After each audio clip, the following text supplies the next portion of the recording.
అందరికీ నమస్తే. నేను భారతి, న్యూస్ 360 నుంచి. సో ఆల్రెడీ ఇక్కడ ఈ బ్యానర్స్ ఇవన్నీ చూడంగానే మీకు అర్థమైపోయి ఉంటుంది నేను ఎక్కడున్నాను అనేది. కేసీఆర్ అనే టైటిల్తో రాకింగ్ రాకేష్ గారు మనకి ఓన్లీ కమెడియన్గా మాత్రమే తెలుసు. ఆయన కింద ఎన్ని స్ట్రగుల్స్ పడి ఒక జబర్దస్త్ ప్రోగ్రాంలో ఒక మంచి పేరుని సంపాదించుకున్నారు అండ్ అక్కడి నుంచి ఒక హీరోగా మనకి ఇంట్రడ్యూస్ అవుతున్నారు. సో ఇప్పుడు ఆ మూవీ టీంతో మనం ఉన్నాము. అసలు మూవీ గురించి వారి మాటలను తెలుసుకునే ప్రయత్నం చేద్దాం. నమస్తే స్వామి. నమస్తే. హలో. రాకేష్ గారు చెప్పండి, ప్రధానంగా అసలు కేసీఆర్ అనే టైటిల్ వినంగానే కూడా పొలిటికల్ బ్యాక్ డ్రాప్ లో ఏదైనా వస్తుందేమో అని చెప్పి ప్రజలందరూ కూడా ఆశించారు. కానీ కట్ చేస్తే పేరు వేరు. ఎందుకు అలా క్రియేట్ చేశారు? ఇదే సినిమాకి నేను ఏ టైటిల్ పెట్టినా కూడా బజ్ వచ్చేది కాదు. ఈ సినిమాకి వేరే టైటిల్ ఏది పెట్టినా కూడా ఇంతవరకు నేను రీచ్ అయ్యేవాడిని కాదు. అన్ని సినిమాలలో నా సినిమా ఒకటి ఉండేది తప్ప ఇంత ప్రజాదరణ పొందేదైతే కాదు. ఓన్లీ బికాస్ ఆఫ్ ఆ నేమ్. నేను ఇంతకుముందు కూడా చాలా దగ్గర కూడా చెప్పడం జరిగింది, కొన్ని పేర్లు మాత్రమే మనకి వైబ్రేషన్స్ క్రియేట్ చేస్తాయి. ఒకటి ఎన్టీఆర్, కేసీఆర్, కేటీఆర్, ఎంజీఆర్, రీసెంట్గా ఎన్ఎన్ఆర్. సో కొన్ని చాలా డిఫరెంట్ కైండ్ ఆఫ్ అక్షరాలు అనమాట అవన్నీ కూడా. సో అలాంటి పేరు నేను పెట్టుకొని చాలామంది కూడా అన్నారు స్టార్ట్ చేసేటప్పుడు, ఏంటి డైరెక్ట్గా సార్ పేరు పెట్టేసి అంటే, నేను అక్కడి నుంచి తెచ్చుకున్నా పర్మిషన్ కూడా. మనకి ఏది ఉత్తగా వచ్చిన పేరు కాదు అది. మనం ఒక కథను తీసుకెళ్ళి ఒక దగ్గర సబ్మిట్ చేసి వాళ్ళు ఓకే అంటే తప్ప అంత పెద్ద పేరుని మన సినిమాకి పెట్టుకోవడానికి నో అబ్జెక్షన్ లెటర్ అని ఒకటి ఉంటుంది. ఫిలిం ఛాంబర్లో కూడా యాక్సెప్ట్ చేయరు.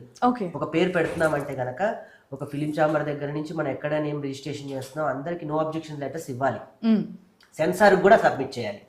సో అలా నా కేసీఆర్ పేరుని కేశవ చంద్ర రమావత్, ఒక లంబాడి కుర్రోడి తాండా నిజ జీవిత ఆధారంగా తీసిన చిత్రం. లంబాడి ఇతివృత్తంతో మొత్తం మూవీ అంతా ఉంది అని అంటారు.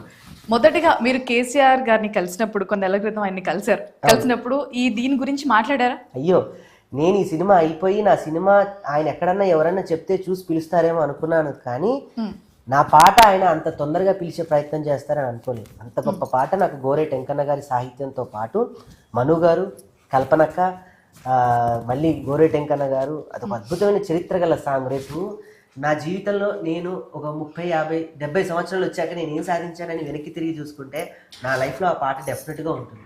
తెలంగాణ యొక్క కవులు, కళాకారులు అన్ని భౌగోళిక స్వరూపాలు అన్నీ చూపించే అద్భుతమైన పాట. ఓకే, చాలా మంది టైటిల్ని చూస్తే ఖచ్చితంగా మూవీ చూస్తారనే కేవలం ఆ ఒక్క లైన్తోనే కేసీఆర్ అనే పేరు పెట్టారు అని అంటున్నారు. మీరు దానికి ఏం చెప్తారు? అనుకున్న వాళ్ళు ఎగ్జాక్ట్లీ అదే. ఇప్పుడు ఈ సినిమాకి నేను ఫస్ట్ దావత్ టైటిల్ అనుకున్నా, దావత్ అని. అదే టైటిల్ నేను పెట్టాను అనుకోండి, అన్ని టైటిల్లో ఒక టైటిల్ అయిపోతుంది. సమ్ బజ్లా నేను ఒక టికెట్ అంటే నా ఈ పేరు కోసం అన్న కొన్ని టికెట్లు తెగి థియేటర్లో అయితే నేను కూర్చోబెట్టగలను కదా. పబ్లిసిటీ స్టంట్ అనుకోండి, ఏ స్టంట్ అయినా అనుకోండి, రేపు వచ్చిన తర్వాత నాకు అదేంటో నేను చూపిస్తాను.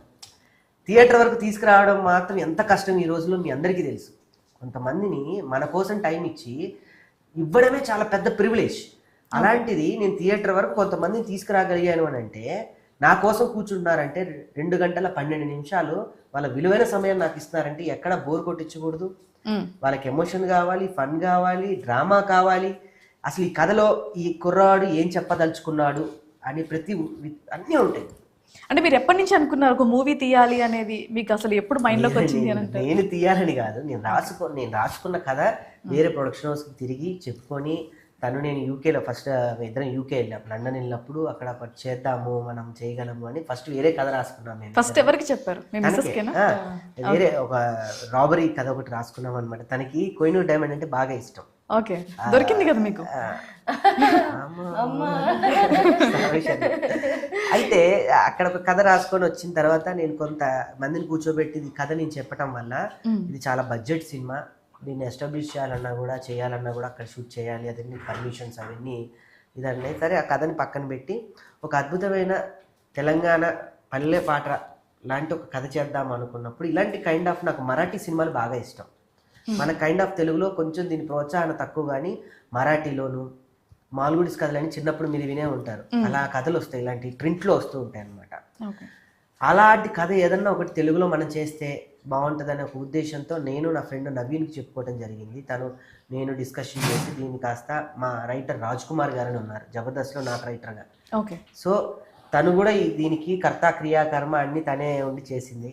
అది ఇక్కడ దాకా వచ్చింది. మరి అన్ని చేసినప్పుడు మరి ఆవిడనే హీరోయిన్ గా పెట్టుకోవచ్చు కదా, నాకు అంతకన్నా గొప్ప హీరోయిన్ దొరికింది కదా. తప్పించుకున్నారు. తప్పించుకోవడానికి కాదు. తప్పించుకోవడం అని కాదు, నిజంగా ఈ క్యారెక్టర్ కి ఈ అమ్మాయి అయితేనే పర్ఫెక్ట్. ఓకే. నేనైతే న్యాయం చేసేదాన్ని కాదు, ఎందుకంటే సుజాత అనగానే అందరికి ఏం న్యాయానికి వస్తుంది, జర గట్టిగా మాట్లాడుతుంది, గయ్యాడి హడావిడి ఉంటుంది. కానీ క్యారెక్టర్ అట్లా కాదు, చాలా ఇన్నోసెంట్ ఉండాలి, భర్త మా బావ గురించి ఏదైనా చేసేటట్టు ఉండాలి. అది కొంచెం కష్టం. అవన్నీ చాలా కష్టం. ఇన్నోసెంట్ అనేది ఫస్ట్ కష్టము. కష్టం. చూడంగానే మళ్ళీ బంజారా అమ్మాయి లాగా కనిపించాలి. బంజారా వాళ్ళు అమాయకంగా ఎంత అందంగా ఉంటారు వాళ్ళు. సో అవన్నీ క్వాలిటీస్ అన్ని ఈ అమ్మాయి అంటే పర్ఫెక్ట్ ఉన్నాయి కాబట్టి ఈ అమ్మాయి 100కి 200% మేము పిలిపించుకోవాలి. ఈ సినిమాకి ఏ ఆర్టిస్టులు ఎవరు కావాలో కథ